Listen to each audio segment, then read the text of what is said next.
Hello everyone, मैं अंजू बनवाला आप सभी का मेरे यूट्यूब चैनल पर स्वागत करती हूँ। तो बहुत टाइम से हरियाणा पुलिस के भर्ती के बारे में बहुत सारे आर्टिकल्स आपको न्यूज़पेपर में देखने को मिले होंगे। तो आज हम इसी भर्ती के बारे में बात करने वाले हैं। तो जल्द ही आपको हरियाणा पुलिस कांस्टेबल की भर्ती देखने को मिलेगी, जिसके अंदर लगभग 6000 पदों पर आपकी भर्ती करवाई जाएगी। इसके अंदर 5000 मेल और 1000 फीमेल होंगी और एचएसएससी ने खुद इस वैकेंसी के बारे में बताया है। तो जल्द ही आपको इसका नोटिफिकेशन देखने को मिलेगा। एज रिलैक्सेशन की अगर बात करें तो सरकार ने एज रिलैक्सेशन की भी मंजूरी दे दी है। तो अब कौन कौन फॉर्म फिल कर सकता है? सीईटी क्वालिफाइड स्टूडेंट्स को एग्जाम दे सकते हैं या फिर इसकी एक अलग से मेरिट लिस्ट आएगी?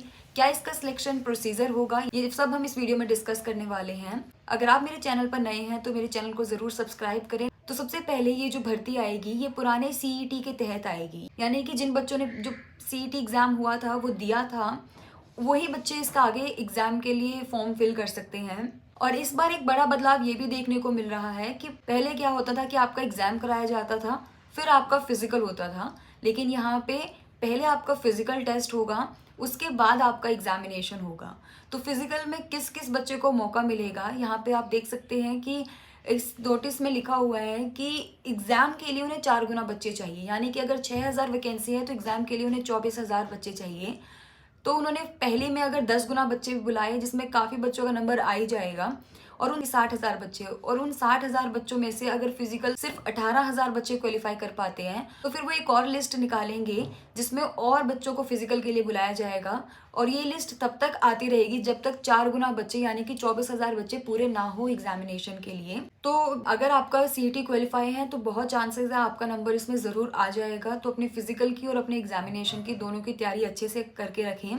अब बात करें एज की, तो पहले ही आपकी इसके लिए एज 18 से 25 साल जनरल के लिए चाहिए होती थी। अब क्योंकि एज रिलैक्सेशन के लिए अब सरकार ने मंजूरी दे दी है, यानी कि अब आपको 3 साल का इसमें एज रिलैक्सेशन देखने को मिलेगा। तो अब आपकी एज जर्नल की अगर हम बात करें, 18 से 28 साल तक का बच्चा इसके लिए अपना फॉर्म फिल कर सकते हैं।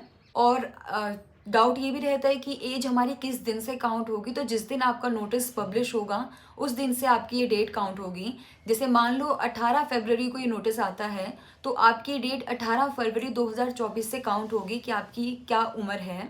अगर हम बात करें क्वालिफिकेशन की, तो क्वालिफिकेशन इसके लिए कुछ ज़्यादा नहीं, सिर्फ आप 12th पास होने चाहिए और आपने सीईटी क्वालिफाई किया होना चाहिए, तो आप इसका फॉर्म फिल कर सकते हैं। और एक ये भी डाउट रहता है कि अदर स्टेट्स वाले जो बच्चे हैं वो इसका एग्ज़ाम दे सकते हैं या नहीं। तो अगर आपने सीईटी का एग्ज़ाम दिया है, अगर आपने सीईटी क्वालिफाई किया हुआ है तो आप इसका एग्ज़ाम दे सकते हैं, नहीं तो आप इसका कोई एग्ज़ाम नहीं दे सकते हैं।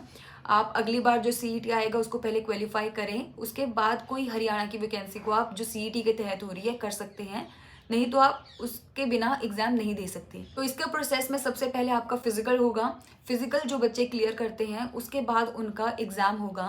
एग्जाम आपका 94.5 मार्क्स का होगा, जिसके अंदर 100 क्वेश्चन होंगे, यानी कि जो एक क्वेश्चन है वो 0.945 मार्क्स का होगा। और 5.5 नंबर में से 3 नंबर अगर आपके पास एनसीसी है, एनसीसी में भी A certificate, B certificate and C certificate, 3 तरीके के सर्टिफिकेट होते हैं, उनके अलग अलग आपको मार्क्स मिलते हैं।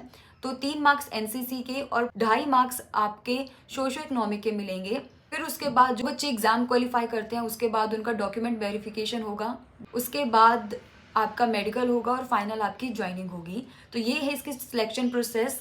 और इस वीडियो में मैंने आपको सारा क्लियर कर दिया है कि अगर आप सीईटी क्वालिफाई हैं और 12th पास हैं आप इसका फॉर्म फिल कर सकते हैं। ज़्यादातर बच्चे जिन्होंने सीईटी क्वालिफाई किया है उनको चांसेस है इसमें मौका मिल जाएगा। पहले आपका फिजिकल होगा, फिर इसका एग्ज़ाम होगा। अगर आपने फिजिकल क्लियर कर दिया और आप रोज़ पढ़ाई कर रहे हैं, रोज़ मॉक टेस्ट दे रहे हैं, रोज़ अच्छे से प्रैक्टिस कर रहे हैं, तो आपका सिलेक्शन होने से कोई नहीं रोकने वाला। अगर कोई आपको डाउट रहता है तो आप नीचे कमेंट में लिख सकते हैं। Thank you.